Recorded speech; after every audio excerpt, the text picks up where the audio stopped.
Well, after revisiting Batman Forever and that turned out to be a little bit better than I remembered, I thought maybe revisiting its sequel would also yield the same result. And yeah, we'll definitely talk about that.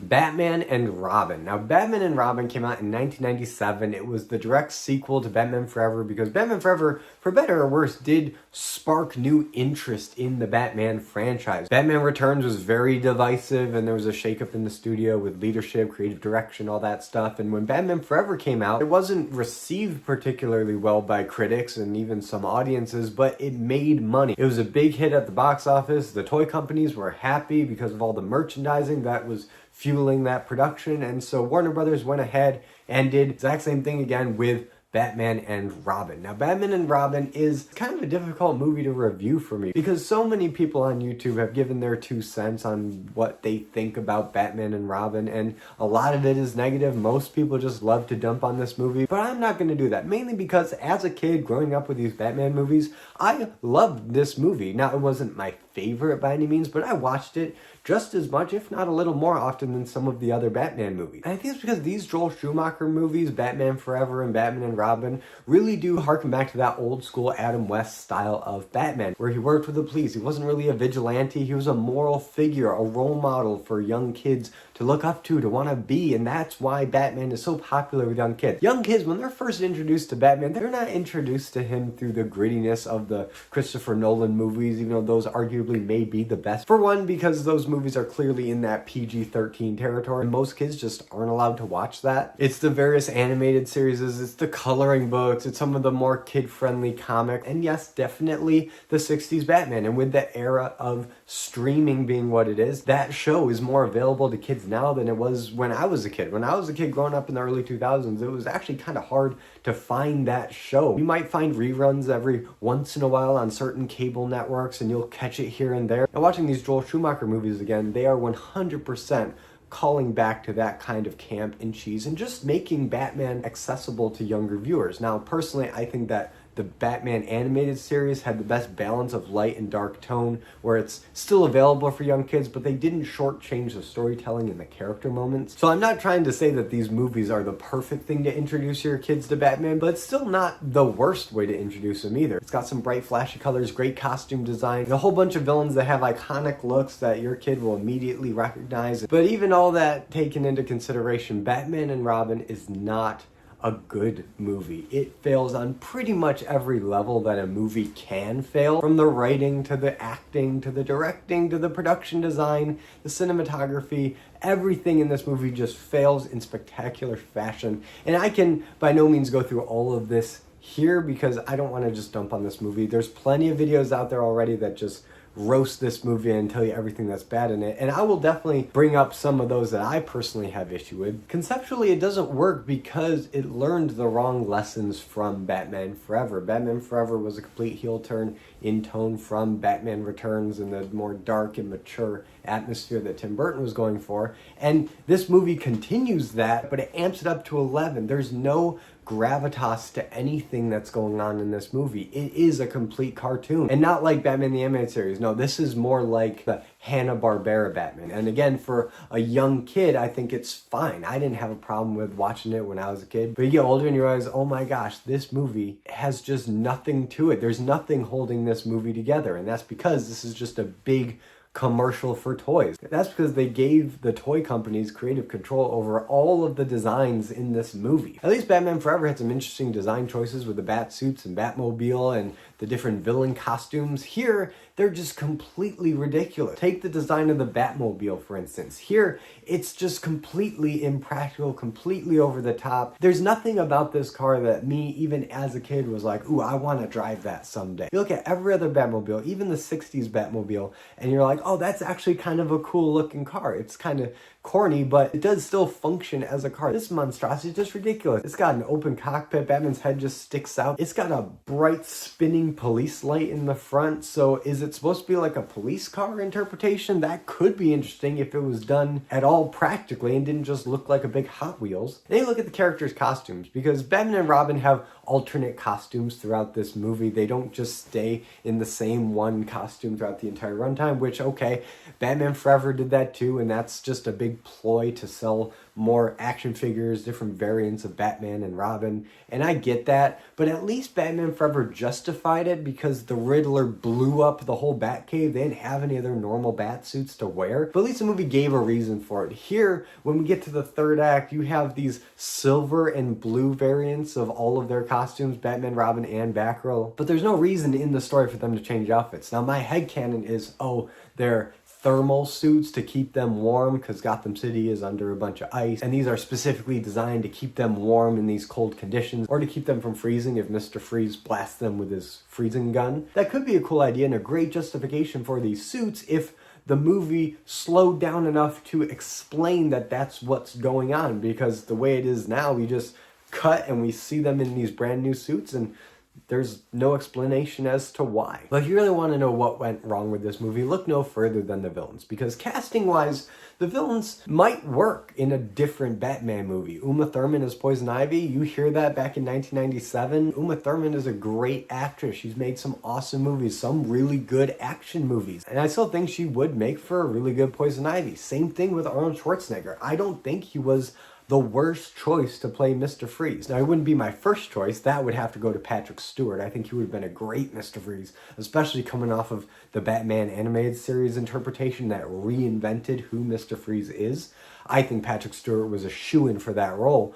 But if they're going more towards the old school 60s Batman Mr. Freeze, where he was a German accented mad scientist type, I don't think Arnold Schwarzenegger is a complete out of left field casting, because he does have that Austrian accent. He's an action movie superstar at this point, so he could definitely throw down with Batman in those action scenes, no problem. But in this movie, everything falls apart in the execution, because Mr. Freeze does have some really good lines here and there. He's not just spouting ice puns every 5 seconds. Like right off the top of my head, I could think of the line when he's talking about his wife and he says, "My passions thaw for my bride alone." That feels like a genuine line Mr. Freeze would say in a better movie. And with that, all the scenes regarding his wife, when you see her in the stasis chamber, and that imagery is so powerful. Now they did just rip it off from the animated series that made it all originally. But the fact that they recognize just how powerful those images are does speak to a little bit of effort being thrown into this movie. It's not complete garbage. There are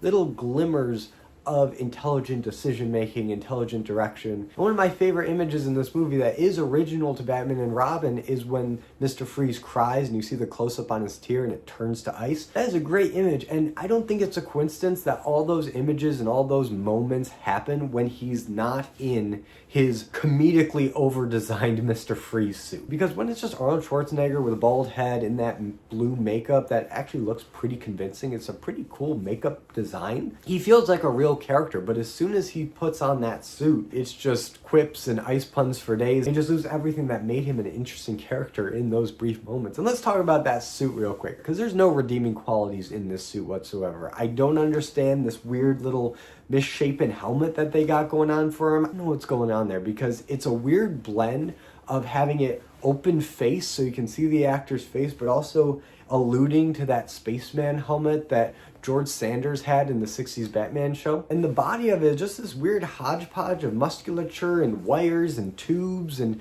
just this nonsensical design that's just way too busy for the eye. And really thinking about it, there's a few different ways you can go with the Mr. Freeze suit design, and all of them are a lot better than this one. You could go with just the typical astronaut helmet style and have them wear it sometimes, have it off sometimes. Or you could do what the latter actors from the 60s show did, where they just had an open head design. They didn't have any kind of helmet. It was just this open collar. And you could have it where dry ice, or the idea of a coolant, is misting up into his face. That would have been cool. It would have fit this more cartoony world a little bit better. But no, instead we get this complicated mess of a suit. And Poison Ivy fares a little bit better in the suit and design department because she does look like Poison Ivy. I can look at her in this movie and be like, okay, Poison Ivy, looks good. Looks like comic book Poison Ivy, and she has a bunch of different variations. And I don't know if this was intentional, but I like the idea. Her costumes do have an evolution throughout the movie, where it starts off bright greens, spring inspired, and then it goes more into the reds later on, where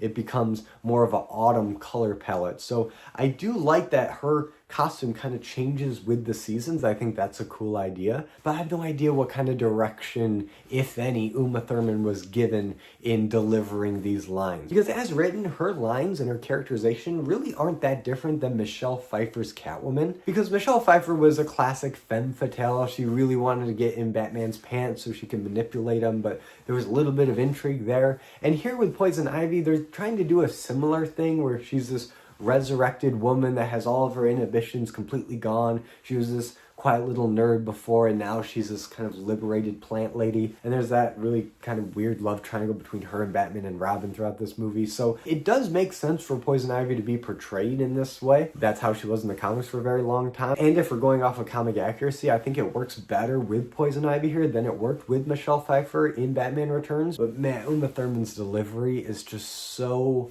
off in this movie. It's like she's trying too hard and not hard enough at the same time. It's just a really misguided and poor performance. And between that unnatural delivery and all the ice puns that Mr. Freeze spouts every 5 seconds, it just feels like they weren't really trying when they made this movie. It didn't feel like they were trying to do something grand or epic or really try to bring these characters to life in a way that will resonate with audiences. It feels like they just picked Batman villains out of a hat and slapped them together and like, okay, I guess we'll make a movie about these two villains. But there's another villain that they just kind of pull out of a hat in this movie, and it's Bane. And Bane is the biggest disappointment when it comes to the villains in this movie, because Bane's portrayal here is not Bane. There's really not much to say about Bane here. He's just the bodyguard to Poison Ivy. There's really no precedent for that in the comics, because Bane was still a pretty new character in 1997. He wasn't around for that long, and I guess they wanted to bring him in because he was a new fan favorite character. Kind of like how Venom was around the same time. It was this fresh new enemy that was such a physical force to be reckoned with that really challenged the hero in a new way that they weren't expecting. But Bane doesn't really do any of that in this movie. If you were a Batman fan and you knew that Bane was going to be in this movie, and you were thinking Nightfall, the big premiere issue of Bane that made him a famous Batman villain by breaking Batman's back, you get none of that here. There's no breaking of the bat. There's no communication even between Bane and anybody. He just speaks in these one-word lines that is just repeating what somebody else is saying. He's this mindless lug. And it's just a glorified bodyguard. And it really does speak to the cramped nature of this movie. There's just too many things going on where you can have 3 really interesting villains developed in an interesting way that come together naturally. Because here there's no rhyme or reason why these people are working together. They just kind of meet and they say 2 words to each other and they're like, all right, let's team up. Let's destroy the Batman. Let's bring Gotham City to its knees. And sure, they kind of concoct a plan about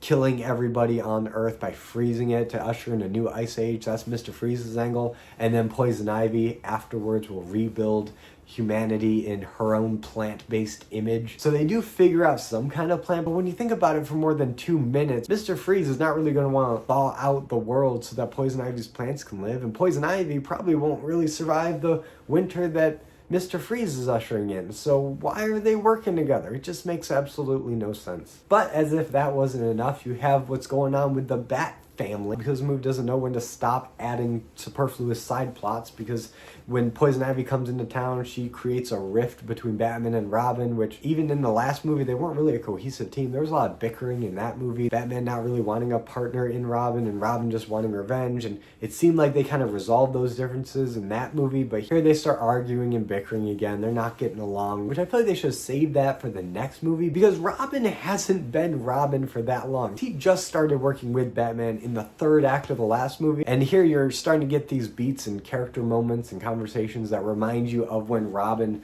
stopped being Robin and went off to be Nightwing, when he left the nest, so to speak. So you're starting to see that here, and when I was watching this movie, I noticed that Robin is not wearing the same Robin suit from the last movie. He's wearing what looks like a Nightwing suit, but they don't call him Nightwing at any point in this movie. And I feel like if they were going to go down this road of Robin wanting to be his own person, to get out of Batman's shadow, to do all these things, they should have just made him Nightwing. Nightwing is arguably my favorite DC character. He's awesome. When Dick Grayson finally becomes his own man and he goes to Bloodhaven and he starts fighting crime, it's some of my favorite stories to ever come out of DC Comics. I love the evolution of Robin to Nightwing, and here it just feels weirdly stunted because the writers aren't willing to let him be Nightwing, but they put him in a Nightwing costume and they give him the Nightwing attitude of wanting to be separate from Batman, but it doesn't go anywhere. There's no resolution to that. They just kind of resolve their differences and take on another partner, and that's Batgirl. And Batgirl, played by Alicia Silverstone in this movie, is a character that didn't need to be in this movie at all. It's already overstuffed, and now we're just adding in another character, and she gets barely any development. All we really know about her is she was from England, and she's Alfred's niece, which, all right, let's talk about Alfred for a minute, because Alfred is dying with McGregor's syndrome, which is another subplot that doesn't need to be in this movie, but is actually kind of a decently executed part of the movie, if I'm being honest. I think the scenes with Bruce Wayne and Alfred, and Bruce Wayne's played by George Clooney in this movie, and everybody knows what a horrible Batman he is, but I actually think he was a pretty good Bruce Wayne. I think that the scenes with Alfred are the scenes when